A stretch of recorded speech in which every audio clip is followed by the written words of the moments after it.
Hello, I'm Hannah, and this is Hannah's Books. I'm kicking off what will be a monthly series about cookbooks and other books about food and eating. Today, as the month of September is coming to an end, I want to acknowledge the time I've spent with Shakespeare this month by discussing two cookbooks that combine my love of the bard with my love of the kitchen. The first is Shakespeare Not Stirred, Cocktails for Your Everyday Dramas, put together by Caroline Bix and Michelle Ephraim. And the second is Shakespeare's Kitchen, Renaissance Recipes for the Contemporary Cook, written by Francine Segan. Both these books are fantastic additions to your Shakespeare shelves or your cookbook shelves. First, let's talk about Shakespeare Not Stirred. The book begins with a brief introduction called, "Is This a Daiquiri Which I See Before Me?" The authors say right up front that if you're wondering what Shakespeare ate and drank when he was living it up in 1599 London, this isn't the book for you. Instead, they write, having a good drink is, quote, the perfect way to decompress from our everyday dramas. Written by two actual professors of Shakespeare, the book is filled with culinary insights into plot and characters, as well as a plethora of truly horrendous puns, the best kind. But the authors promise that this book was not the gamble that got them tenure at their universities. In addition to cocktail recipes, Shakespeare Not Stirred includes a section on hors d'oeuvres to serve next to your drink. Hamlet would love their repurposing of his phrase to title these tidbits, Savory Matters. Their joke is a pun, but also a truth. Both Hamlet and the authors are talking about the same kinds of cheap and easily accessible popular entertainment that commoners would supposedly love. If you're mostly a fan of cocktail recipes, you'll enjoy this fairly straightforward but sometimes creative mixology in the pages of this book. If you're mostly a fan of the bard, the humor is the thing. And the humor is combined with some very real side notes, full of commentary and context about the plays of Shakespeare and the time in which he wrote and drank. As you may remember from one of my earlier videos, The Winter's Tale is my favorite Shakespeare play. The authors of Shakespeare Not Stirred give a short, modern summary, saying that main character Hermione has to fake her own death, hide out for 16 years, and go through menopause waiting for Leontes to work through his trust issues. What she really needs is a drink.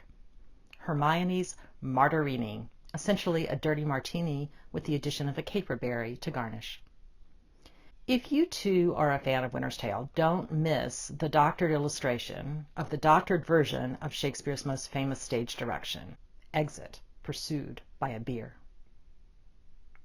Just as I think the play The Winter's Tale is an interesting pair with Much Ado About Nothing, I think a Hermione's Martarini would pair nicely with the hors d'oeuvre hero's pity pate.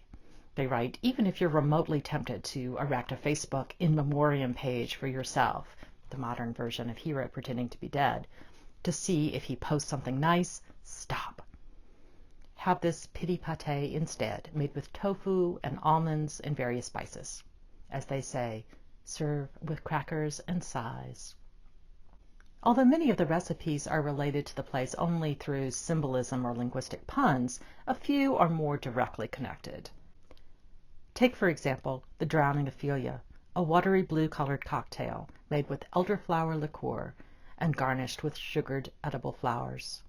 Drowning Ophelia, say the authors, is an icon not of an age but for all time. The second book on Shakespearean cookery is not played for laughs. Francine Segan's Shakespeare's Kitchen explores what people in the bard's time were actually cooking and eating, and then updates what Segan discovers to make it possible for modern readers to recreate these dishes in our own kitchens. Paging through early cookbooks, the author finds recipes that she converts to be more friendly to the ingredients we have available, and to some degree to be more friendly to modern taste. As she writes, it's impossible to turn back the clock and prepare dishes precisely as they were made in the 16th and 17th century. Spices, meat, fish, and vegetables have altered, and cooking techniques have also changed considerably since Shakespeare's time. boiling cauldrons and baking in iron boxes are, for most of us, things of the long past. The pictures of the meal she's created are absolutely stunning and make my mouth water. Autumn squashes with apples and fried parsley looks perfect as soon as the weather cools down a little more. Chicken plum pie looks delicious as well. And check out this inside-out pie where apple slices form the crust and bread the filling. I also very much enjoyed the mentions from original recipes in all their unstandardized quirkiness. Some of the original text is disturbing. Thrust your knife into the flesh of your leg down as deep as your finger is long. Other instructions are baffling. Brush off the gold with the foot of an heir or coney.